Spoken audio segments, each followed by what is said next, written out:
সৃষ্টির গতি যাতে থেমে না যায়,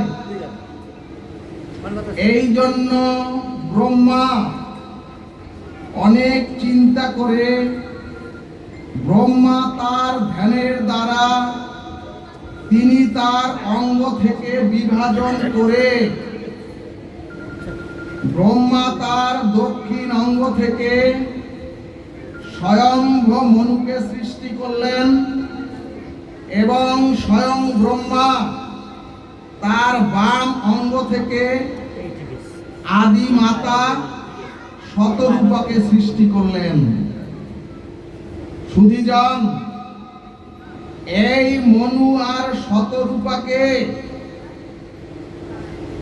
আশীর্বাদ করে ব্রহ্মা বললেন, তোমরা পতি আর পত্নী হয়ে গার্হস্থ আশ্রম দ্বারা প্রজা সৃষ্টি করো। ভক্তগণ, এই চরাচরে সৃষ্টির এই হলো শুরু। এরপরে মনু আর শতরূপা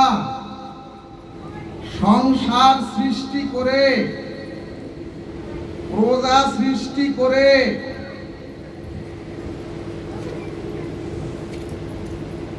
সুধীজন, এরপরে ব্রহ্মা এই সৃষ্টির রহস্য দ্বারা অর্থাৎ মনু আর শতরূপাকে সংসার সৃষ্টি করে প্রজা সৃষ্টি করতে গিয়ে মনু আর শতরূপা পুত্র কন্যা দিয়েও সৃষ্টি করলেন। কিন্তু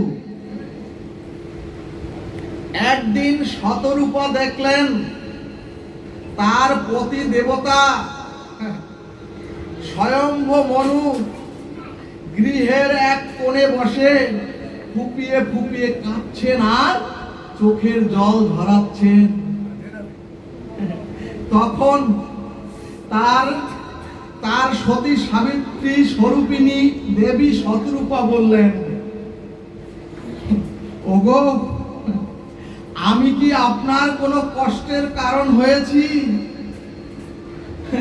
ওগো, আপনি তো জানেন আপনার পুত্র কন্যারা সবাই আপনার চরণ ছাড়া অন্য কিছু তারা চিন্তাও করে না। তাহলে আপনি কেন এভাবে অঝরে কান্না করছেন? সুধীজন, তখন স্বয়ম্ভ মনু বললেন, ওগো ওগো দেখো, তুমি কি দেখতে পাও?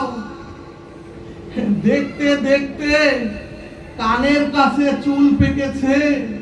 ওগো দেখতে দেখতে তোমার আমার চামড়া, গায়ের চামড়া ঢিলা হয়ে গিয়েছে। ওগো দেখতে দেখতে আমরা আজ বয়োবৃদ্ধ হতে চলেছি। কিন্তু সুধীজন, অর্থাৎ স্বয়ম্ভ মনু বললেন, ওগো, আমাদের জীবনটা তো পশ্চিম দিকে হেলে পড়েছে। কিন্তু শতরূপা, এখন পর্যন্ত তো ভগবানকে আমাদের ভজন করা হলো না।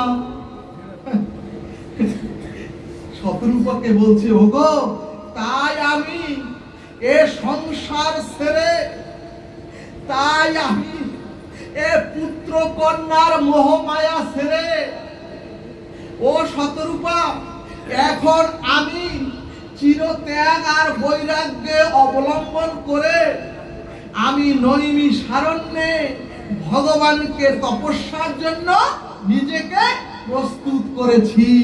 জয় নিতাই গৌর হরি বল।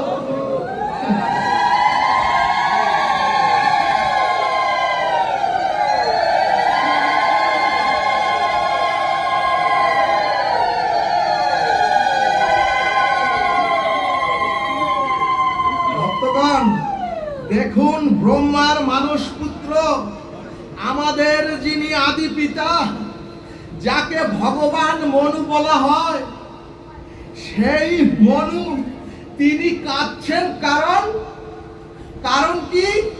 কারণ হলো সংসার ভজন করলাম, স্ত্রী পুত্র তৈরি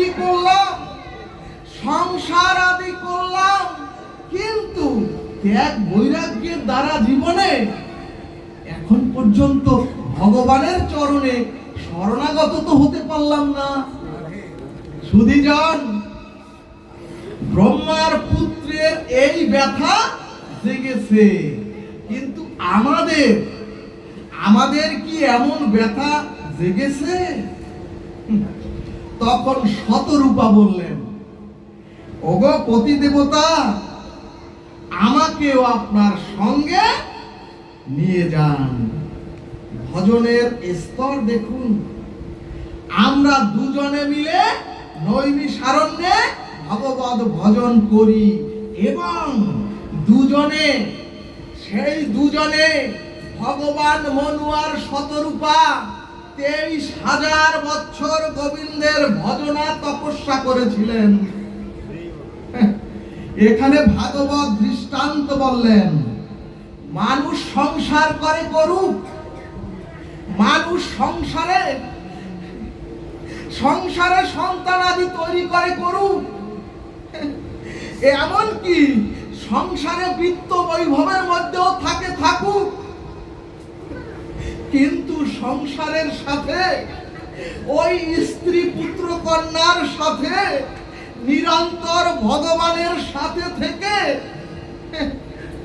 একটা সময়ে তার জীবনে সাধু সঙ্গের সাথে ত্যাগ বৈরাগ্যের পথে আসা অবশ্যম্ভাবী। জয় নিতাই গৌর হরিবল। তাহলে সুধীজন, মনু আর শতরূপা নৈমিষারণ্যে গিয়ে ত্যাগ বৈরাগ্যের দ্বারা 23,000 বছর তপস্যা করে, সুধীজন, মনু আর শতরূপা সেই তপস্যার দ্বারা পরম সমাধিতে পৌঁছালেন। বলো না গো রাধে রাধে। তখন পরম ব্রহ্ম দৈবী বাণীতে বললেন, ওগো, তোমাদের তপস্যায় আমি অত্যন্ত প্রীত এবং সন্তুষ্ট। এখন তোমরা বর প্রার্থনা করো।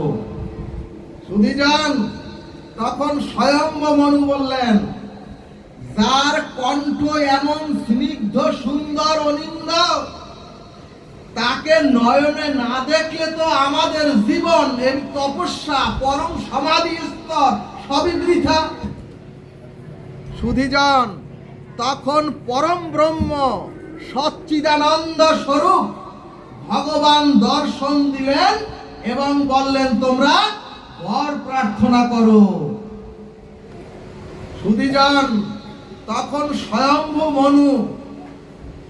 স্বয়ম্ভ মনু করজোড়ে গোবিন্দকে বললেন, আমার প্রথম বর হলো, আমি, হে পতিত পাবন, হে দীনবন্ধু ভগবান, তোমাকে আমি আমার পুত্র রূপে চাই। জয় নিতাই গৌর হরিবল।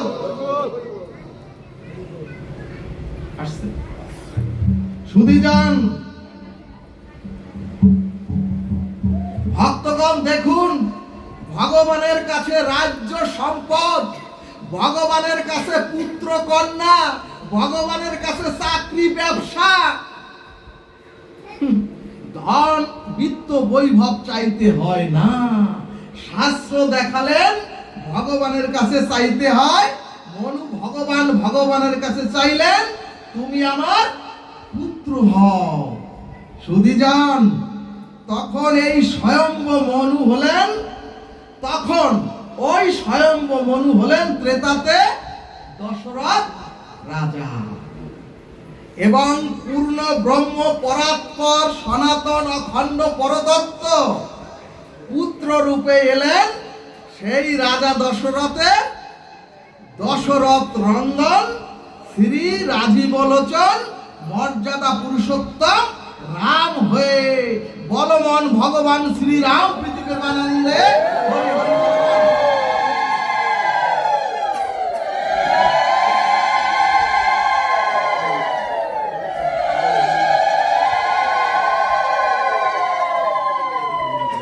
ও মাগো, এরপরে ভগবান শতরূপাকে বললেন, ও মা, তুমি কিছু চাইবে না? সুধীজন, শতরূপা ভগবানকে বললেন, ও ভগবান, আমার পতি, আমার পরম বলছে, আমার পরম পতি দেবতা। পতিকে কি বলতে হয় শুনুন, বলছে আমার পরম পতি দেবতা যে বর তোমার কাছে চেয়েছে, তাতে কিন্তু ও গোবিন্দ তোমাকে আমি নিজে গর্ভ ধারণ করব, এবং ও গোবিন্দ তোমাকে আমি প্রথম ওই আতুর ঘরে তোমার মুখখানি আমি প্রথম দেখব, তাহলে আমার সবচেয়ে বড় প্রাপ্তি। বলো না গো রাধে রাধে। আরো ভগবানকে বলছে শতরূপা, আরো শোনো হে ভগবান, আরো শোনো হে গোবিন্দ, তোমার বদন দর্শন আমি প্রথম আতুর ঘরে দেখব, কাজী আমার আর কিছু চাওয়ার নাই। সুধীজন ভাগবত দৃষ্টান্ত বললেন, স্বামীর ভগবত ভজনে অর্থাৎ পতি দেবতার ভগবত ভজনে স্বামীর ত্যাগ বৈরাগ্যে যদি ঘরের সতী নারী সহায়ক হয়, তাহলে ওই স্বামীকে যদি প্রগতির পথে, যদি ওই স্বামীকে কোনো নারী প্রগতির পথে গোবিন্দের পথে এগিয়ে দেয়, তাহলে স্বামীর থেকে বহু গুণে প্রাপ্তি হয় সেই নারী। জয় নিতাই গৌর হরি বল। তাহলে ভক্তগণ, স্বয়ম্ভ মনু হলেন দশরথ, আর শতরূপাই হলেন ত্রেতাতে কৌশল্যা। তবে ভগবান বলেছিলেন, মা আমি তোমার ছেলে হয়ে চতুর্ভুজ হয়ে আসবো, কিন্তু শতরূপা বলেছিলেন আমি তোমাকে চতুর্ভুজ নারায়ণ রূপে চাই না, তোমাকে আমার ছোট্ট শিশু রূপে চাই। সুধীজন সেই পুত্র রূপে এসেছিলেন চতুরাংশে, সেই পুত্র রূপে এসেছিলেন চতুরাংশে, অর্থাৎ মা কৌশল্যার গর্ভে রাম লক্ষ্মণ ভরতার শত্রুঘ্ন রূপে। সুধীজন ভক্তগণ, শাস্ত্র বলছে ভগবান শ্রীকৃষ্ণের লীলা জীবের জন্য অনুকরণীয় নয়, অর্থাৎ ভগবান শ্রীকৃষ্ণের মথুরা লীলা, ভগবান শ্রীকৃষ্ণের ব্রজ লীলা অথবা দ্বারকা লীলা, এটা জীবের অনুকরণীয় নয়। অর্থাৎ কি বললেন ভাগবত, ওগো তোমরা রাসলীলা যা তোমরা দেখো, যা তোমরা দেখো, এই রাসলীলা তোমাদের জন্য অনুকরণীয় নয়, কারণ ওই রক্ত মাংসের কোন রাধা কৃষ্ণ নয়। ওই রাসলীলা তোমরা করবেও না, ওই রাসলীলা তোমরা দেখবেও না। সুধীজন ভগবানের গিরি গোবর্ধন, তার কারণ কি? একজন কাঠের মূর্তিও যদি নারীর মূর্তির অঙ্গ প্রত্যঙ্গ দর্শন করে, ওই কাঠের মূর্তিও ভজন বিনষ্ট হতে বাধ্য। সুধীজন ভগবানের গিরি গোবর্ধন লীলা অনুকরণ করা যাবে না, তবে এই ভগবান শ্রীকৃষ্ণের লীলা যদি হৃদয়ে এই কথামৃত যদি অনুধাবন করতে পারেন, অবশ্যই মঙ্গলময় এবং আপনাদের সকলের মহামুক্তি হবে। জয় নিতাই গৌর হরি বল। কিন্তু ভগবান রামচন্দ্রের প্রত্যেকটি আচরণ, ভগবান রামচন্দ্রের প্রত্যেকটি লীলা মানুষের আদর্শ এবং অনুকরণীয়। ভাগবত বললেন ভগবান শ্রীকৃষ্ণের লীলা যেন মানুষ অনুকরণ না করে, তবে ভগবানের এই ব্রজ লীলার কথা শ্রবণ করলে অবশ্যই কৃষ্ণ ভক্তি পেয়ে জীব উদ্ধার হয়ে যাবে, অর্থাৎ গোলক বৃন্দাবন ধাম প্রাপ্ত হবে। কিন্তু সুধীজন রামচন্দ্রের লীলা জগৎ জীব যেন অনুকরণ করে, রামচন্দ্রের লীলা জগৎ জীব যেন প্রতিপালন করে। এই হলো কৃষ্ণ আর রামচন্দ্রের মধ্যে পার্থক্য।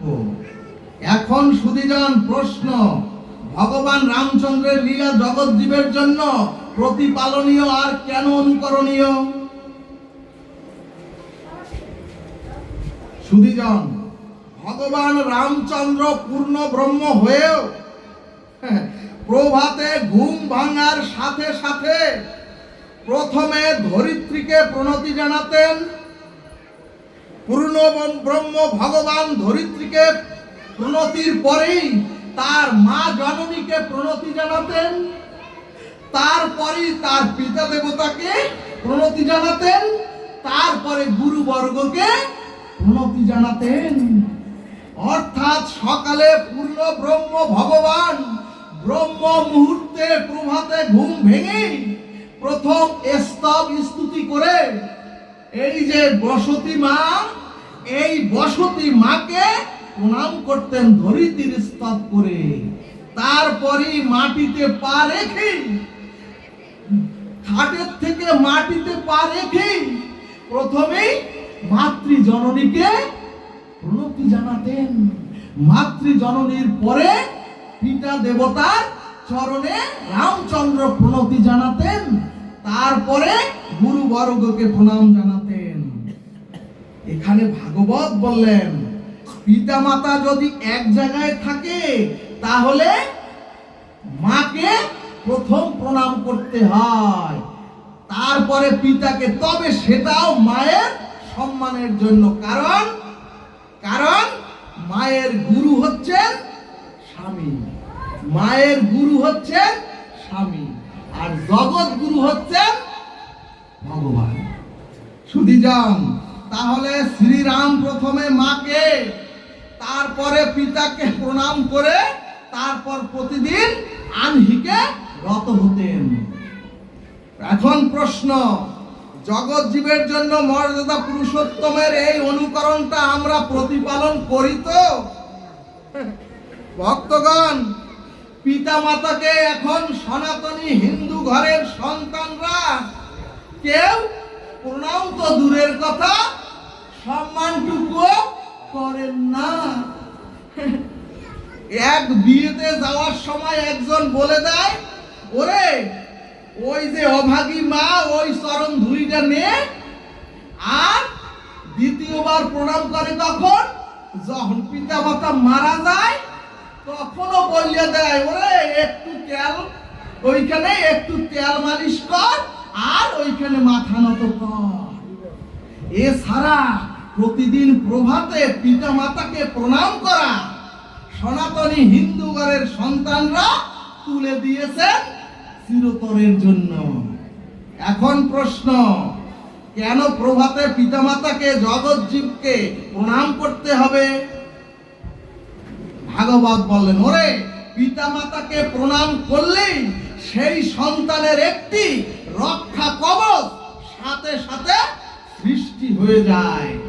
অর্থাৎ সুধীজন, যেই সন্তান প্রণাম করে সাথে সাথে তার বহির শত্রু, তার সারাদিনের সমস্ত অ্যাক্সিডেন্ট, তার সারাদিনের সমস্ত বিপদ থেকে ওই মা বাবার আশীর্বাদে একটা ঢাল তৈরি হয়ে ওই সন্তানকে রক্ষা করে।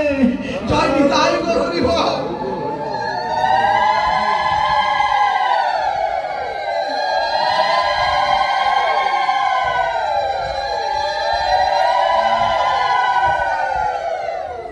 এবং সুধীজন, ভাগবত আরো বললেন, ওরে আপনি যখন মাকে বাবাকে প্রণাম করেন সাথে সাথে মা বাবার হাতটা আপনার মস্তকে উঠে সাথে সাথে বলে, ওরে ওরে আমার আশীর্বাদ রইল, তুই বেঁচে থাক আর তোর কৃষ্ণ ভক্তি হোক।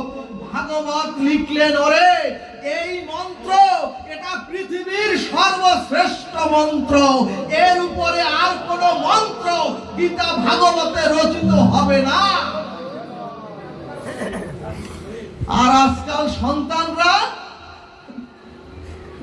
বেদরূপ ভগবান বললেন আমার পিতার চরণে।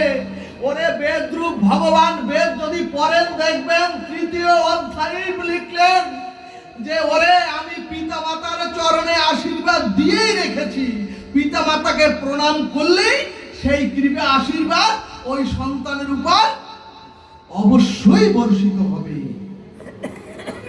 এরপরে গীতায় চিন্ময় বাণীতে মহাবাণীতে বললেন, স্বধর্মে নিধানং শ্রেয় পরধর্ম ভয়াবহ। এখানে ভগবান স্বধর্ম বলতে বুঝিয়েছেন জীবের আত্মধর্ম, জীবের আত্মার ধর্ম, অর্থাৎ আমি কে এই জানার ধর্ম। সুধীজন, পরধর্ম বলতে ভগবান বুঝিয়েছেন আমাদের যে এই পঞ্চভূতের এই যে রক্ত মাংসের দেহ, অর্থাৎ আমাদের যে ইন্দ্রিয়ের ধর্ম, এটা হচ্ছে এই দেহের ইন্দ্রিয়ের ধর্মকে ভগবান বলেছে এটা হচ্ছে পরধর্ম। সুধীজন, আকারে পূর্ণ অবয়বে এক একজন যদি চক্ষু পদ এই সমস্ত কিছু নিয়েও যদি বিশিষ্ট সুন্দর দেহের একজন মানুষও আমরা হই, ভাগবতে কে মানুষ বললেন না। ভাগবত বললেন যদি তার আকৃতি হয় মানুষের মতো, কিন্তু তার প্রকৃতি যদি হয় দানবের মতো, তাহলে তার মহাজন তাকে মানুষই বললেন না। সুধীজন, স্বধর্ম এবং পরধর্ম নির্ণয় করতে ভগবান বুঝিয়েছেন মানুষ যদি আকৃতিতে মানুষও হয়, কিন্তু প্রকৃতিতে যদি সে দানবীয় ব্যবহার করে, তাহলে সে প্রকৃত মানুষই নয়। স্বধর্মে নিদানং শ্রেয়, অর্থাৎ ভগবান বলছেন আমার আত্মার যে ধর্ম, আপনাদের আত্মার যে ধর্ম, অর্থাৎ আমার স্বরূপ যে পরিচয়, এটাই হচ্ছে স্বধর্ম। এবং আত্মার স্বরূপ ধর্মের চিন্তা করতে করতে এবং আত্মার ধর্ম অর্থাৎ গোবিন্দকে স্মরণ মনন করতে করতে যদি আপনার মৃত্যুও হয়, ভগবান বললেন তাহলে সেটাই আপনার শ্রেয়। আর যদি ভাগবত তার সিদ্ধান্তে বললেন ওগো মানুষের মনুষ্যত্বটাই হলো মানুষের স্বরূপ, এবং সেই মনুষ্যত্ব অর্জন না করে যদি মানুষটা চলে যায়, তাহলে তার জীবনটাই বৃথা। ভাগবত বললেন মনুষ্যত্ব মানবতা অর্জন করতে গিয়ে যদি, স্বধর্মের সুরক্ষা করতে গিয়ে যদি মারাও যায় একটি লোক, তাহলে ভগবান বললেন এটা শ্রেয়। কিন্তু যদি ভগবান বললেন যদি দেহ ধর্ম অথবা দেহের ইন্দ্রিয় ধর্ম, অর্থাৎ যদি আমরা কামনা বাসনার ধর্ম নিয়েই চলে যাই, ভগবান বললেন ওটা ভয়াবহ। সুধীজন, এরপর বেদাদি শাস্ত্র বললেন সম্বন্ধ করিয়া ভজে তাহে কৃষ্ণ নাহিতে যে, আর সব মরে অকারণ। অর্থাৎ সুধীজন, গোবিন্দের সাথে সম্বন্ধ যুক্ত হয়ে ভজন করতে হবে। তাতে সাধু সঙ্গ করেন আর এই 3 দিনের হরিনাম করেন, খুব হরিনাম শুনলেন, আপনি হরিনাম বদনে গ্রহণ করলেন না। এই যে ললিত যারা গাবে, তারা কি আপনার মৃত্যুর সময় বদনে হরিনাম করিয়ে দেবে? সেজন্যই গোবিন্দ বললেন সম্বন্ধ করিয়া ভজে তাহে কৃষ্ণ নাহিতে যে, আর সব মরে অকারণ। এখানে ভাগবত বললেন দিনের 24 ঘন্টার মধ্যে কোনো কিছুই আমরা আমাদের সাথে রাখি না। অর্থাৎ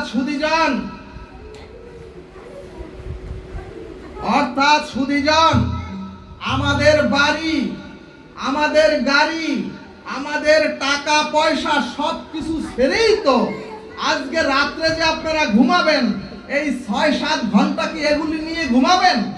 নিজে একা একাই ঘুমাবেন। অর্থাৎ ভাগবত বললেন সবকিছু ছেড়েই তো তোমরা রাত্রে 6-7 ঘন্টা ঘুমিয়ে থাকো। আবার যখন আমরা অফিসে যাই তখন কি বাড়ি গাড়ি বউ বাচ্চা এগুলি নিয়ে যাই? কিন্তু সুধীজন, সিন্ধুক বউ ছেলে সাথে থাকে না, কিন্তু সুধীজন এদের ছেড়ে ঘুমে, মাকে একটু সামনে আসেন, মুখখান বদনটা দেখি, এদের ছেড়ে ঘুমে বা অফিসে অথবা ব্যবসায় থাকলেও সুধীজন একটি কথাও ছুটে গেলে বুঝবেন না, আমরা যে অফিসে অথবা ব্যবসায় থাকলেও, আমরা যে বাড়ি আছে, আমার যে গাড়ি আছে, আমার যে টাকা আছে, আমার যে সন্তান স্ত্রী বাসায় আছে, এটা তো আমরা কেউ ভুলে যাই না। বোঝা যায়? এটা তো আমরা ভুলে যাই না। কারণ সুধীজন ভাগবত বলছে এদের সাথে সম্বন্ধটা আমরা, এদের সাথে প্রত্যেকের সংসারের সবার সাথে আমরা সম্বন্ধটা একেবারে অস্তিত্বের সাথে মিশিয়ে নিয়েছি। অর্থাৎ আমি বিবাহিত, অর্থাৎ আমার স্ত্রী পুত্র কন্যা সন্তান আছে, অর্থাৎ আমার বাড়ি টাকা আছে, অর্থাৎ প্রত্যেকে আমরা খুব গাঢ়ভাবে এদের সাথে সম্বন্ধ এ সংসারে থেকে গড়েছি। এছাড়াও সুধীজন যদি কেউ বউ ছেলে ছেড়ে পুত্র কন্যা ছেড়ে 5 বছরের জন্য বিদেশে যায়, সেও কিন্তু ওই বিদেশে থাকতে বউ ছেলে মেয়েও বলে না, বরং বিদেশে গেলে আরো বেশি তার মনে বেশি বেশি পড়ে। ঠিক তদ্রূপ ভগবান বললেন, ওগো ওগো আমি তো তোমাদের হৃদয়ে বসে আছি, তোমরা জানো কিন্তু অনুভবে নেও না। আমি ভগবান বললেন আমি তোমাদের হৃদয়ে বসে আছি, তবুও তোমরা কেউ আমাকে তোমাদের মনে পড়ে না কেন জানো? তোমরা সম্বন্ধটা আমার সাথে সৃষ্টি করো নাই, করার চেষ্টাও কেউ করো না। ভগবান বললেন, ওগো বিয়ে করে যেমন স্ত্রীকে তোমরা স্বীকৃতি দিয়েছো, ওগো তোমরা বিয়ে করে স্বামীকে যেমন পতি দেবতা রূপে স্বীকৃতি দিয়েছো, কিন্তু আমাকে তোমরা সেভাবে তোমাদের অস্তিত্বের সাথে মিলিয়ে এখনো স্বীকৃতি দাওনি। খুবই মার্মিক কথা ভাগবত বললেন, তোমরা তো তোমাদের অস্তিত্বের সাথে স্ত্রী পুত্র টাকা বাড়িকে মিশিয়ে নিয়েছো। ভগবান বললেন ওই রকম অস্তিত্বের সাথে আমাকে তোমরা যদি মিশিয়ে নাও, ওগো তাহলে তোমরা নানা ঝামেলার মধ্যে থাকলেও, শত সহস্র সংকটের মধ্যে থাকলেও তোমরা আমাকে ভুলবে না, তোমরা আমাকে ভুলে যাবে না। জয় নিতাই গৌর হরিবল। এরপরে রসামৃত সিন্ধু শাস্ত্র দৃষ্টান্ত দিলেন, যদি একটি এলাকায় বা একটি গ্রামে স্বামী যদি তার স্ত্রীকে ছেড়ে দেয়, কোর্টের মাধ্যমে যদি ছেড়ে যায়, তারপরে যদি স্ত্রী এবং স্বামী ওই একই গ্রামেও থাকে, তাহলেও কিন্তু আর ওই স্বামী স্ত্রীর আগের মতো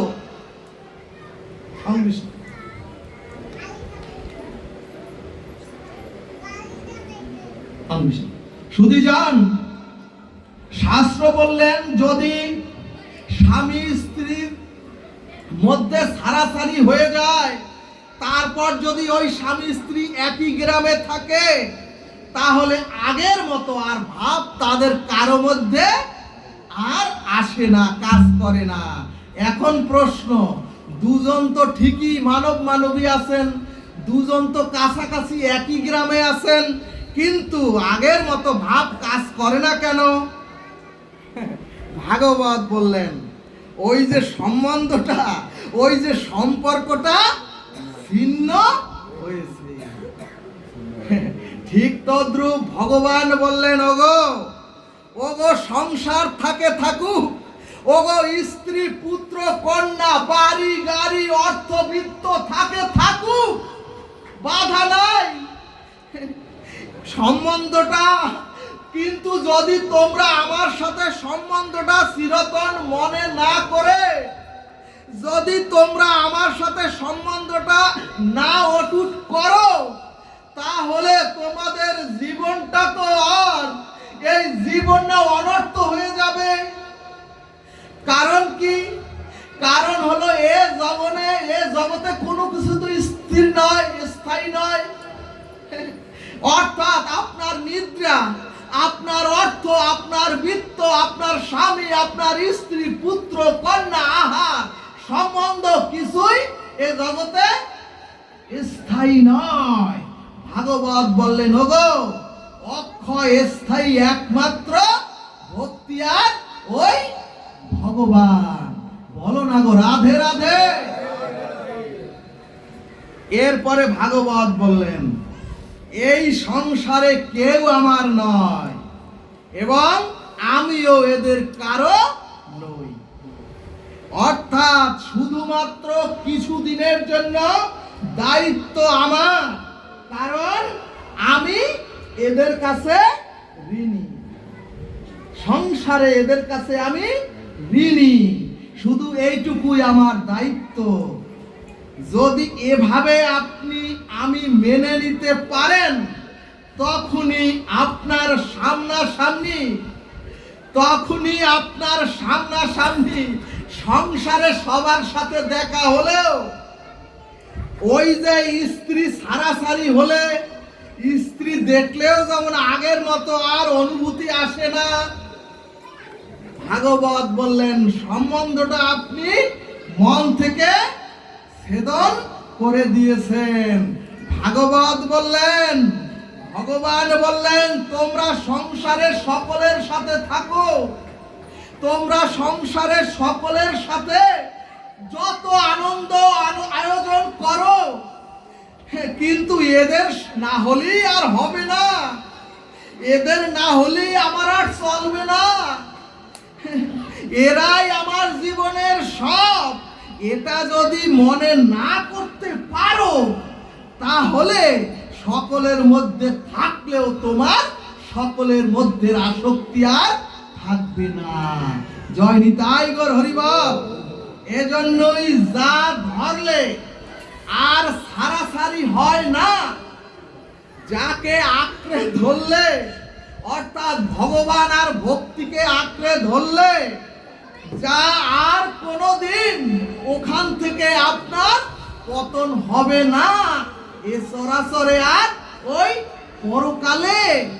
ভাগবত বললেন, ওরে পাপ আর পুণ্য দুটোই ক্ষয়শীল। অর্থাৎ আপনি এ সংসারে রোগ শোক দুঃখ যন্ত্রণায় যতটুকু নিদারণ কর্মফলের যত পাপ, সব পাপ নিঃশেষ হয়ে যায়। আর দান ধ্যান পুণ্যাদি ক্রিয়ার দ্বারা যে পুণ্য হয়, সেই পুণ্য আমাদের সুখ ভোগের দ্বারা নিঃশেষ হয়ে যায়, ক্ষয় হয়ে যায়। এই কারণেই বেদাদি শাস্ত্র বললেন, পাপ পুণ্য ক্ষয়শীল, কিন্তু অক্ষয় হলো একমাত্র, অবিনাশী হলো একমাত্র ভগবানের ভজন রূপ ভক্তি। ভক্তগণ, ভাগবত গজেন্দ্র উপাখ্যানে দৃষ্টান্ত দিলেন। একটু বলি, রাজা ইন্দ্রদ্যুম্ন গুরুদেব অগস্ত্য ঋষির চরণে আত্মসমর্পিত হয়ে সেই অগস্ত্য ঋষি ভগবত ভজনে রত ছিলেন। কালক্রমে একদিন শ্রী গুরুদেব অগস্ত্য ঋষি তার শিষ্য রাজা ইন্দ্রদ্যুম্নের ভজন স্থানে আসলেন। কিন্তু রাজা ইন্দ্রদ্যুম্ন অগস্ত্য ঋষি গুরুকে দেখেও প্রণতি জানালেন না এবং তাকে উঠে দাঁড়িয়ে সম্মানও করলেন না। সুধীজন এখানে ভাগবত বললেন, মহাজন বললেন, কোন সাধু গুরু বা মহৎকে দেখে যদি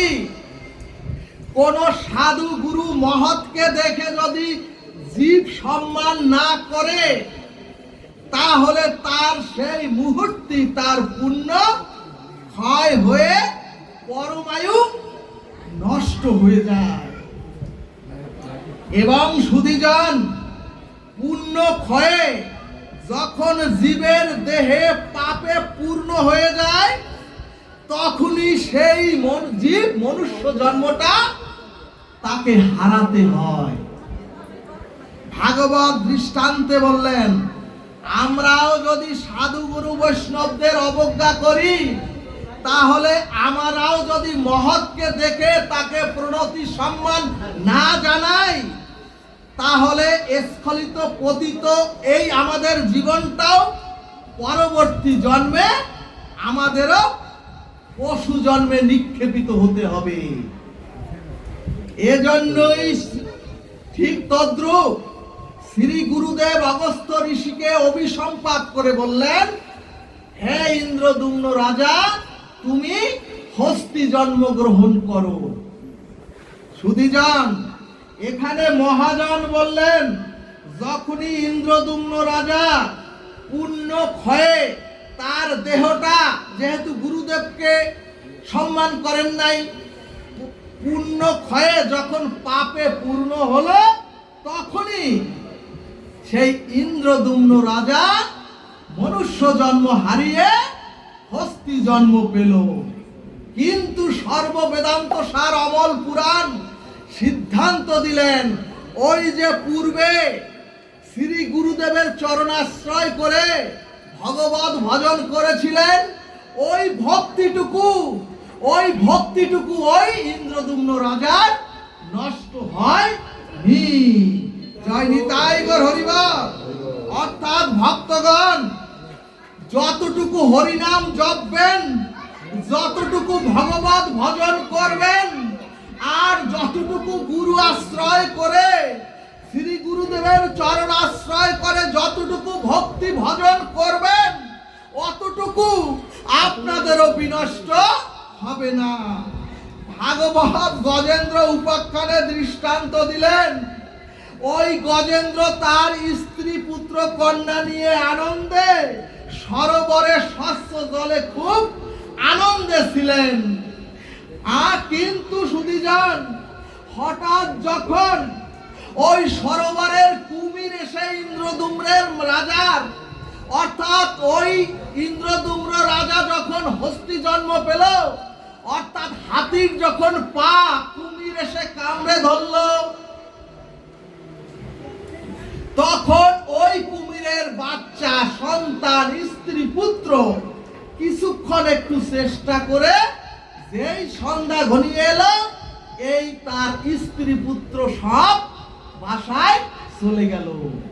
সুধীজন, এখানে গজেন্দ্র মৃত্যুর মুখে ফেলে তার স্ত্রী পুত্র কন্যারা সবাই গৃহে চলে গেল। আর গজেন্দ্রের যখন এ জগতে কেউ রইল না, গজেন্দ্রের যখন দেখলো স্ত্রী পুত্র চলে গেছে, আর যখন গজেন্দ্র দেখলো তার শক্তি সামর্থ্য বল সব নিঃশেষ হয়ে গেছে, কুমিরের সাথে যুদ্ধ করতে করতে গজেন্দ্রের যখন শক্তি বল নিঃশেষ হয়ে গেল, আর গজেন্দ্র যখন সর্বহারা হলো এ চরাচরে, তখন গোবিন্দ ওই যে পূর্ব জন্মের যে ভক্তিটুকু, ওই ভক্তিটুকুর জন্য গোবিন্দ সংকেত দিলেন ওই গজেন্দ্রকে, হাতিকে। ভাগবত বললেন সংকেতে, ওরে ওই সরোবরের কুমিরটাই হচ্ছে আমাদের কাল বা মৃত্যু।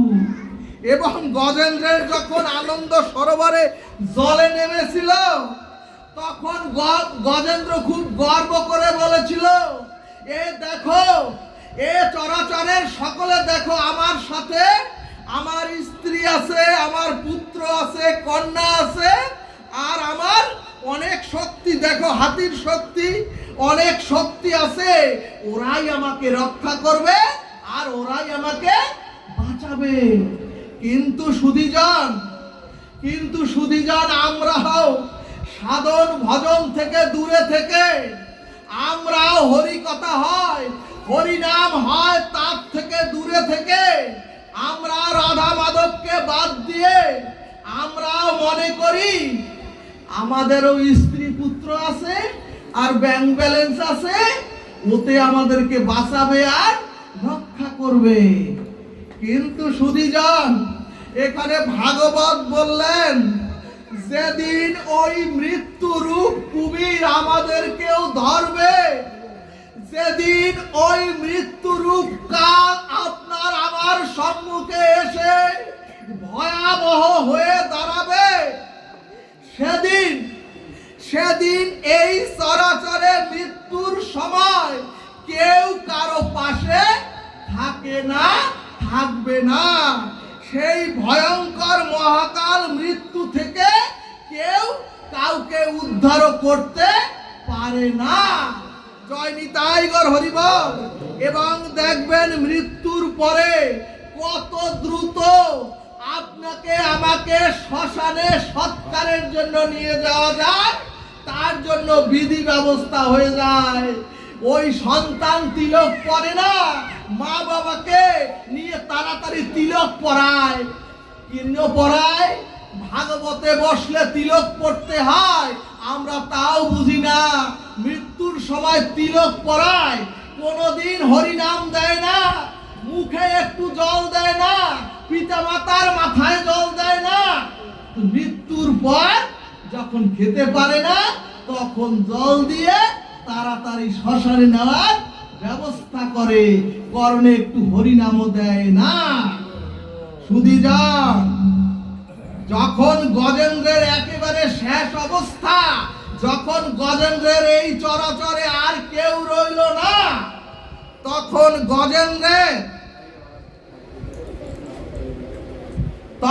গজেন্দ্রের সুর উঁচু করে, ওই যে পূর্ব জন্মের স্বীকৃতি, তার ভজন রূপ ভক্তি, সেই বলে, হে জগদীশ্বর রক্ষা করো যখন বললেন, সাথে সাথে চোখের জলে যখন বললেন হে জগদীশ্বর রক্ষা করো, তখন ভগবান নারায়ণ বৈকুণ্ঠ ছেড়ে তার বৈকুণ্ঠের রথ নিয়ে আসতে যখন দেরি হবে ভাবলেন, ভগবান নারায়ণ জলে ঝাঁপ দিয়ে গজেন্দ্রকে মৃত্যুর থেকে উদ্ধার করে গজেন্দ্রকে বৈকুণ্ঠ ধামে ভগবানের পার্শ্বদেহ দান করলেন। বলমন রাধা কৃষ্ণ প্রীতি প্রমানন্দে হরি হরি।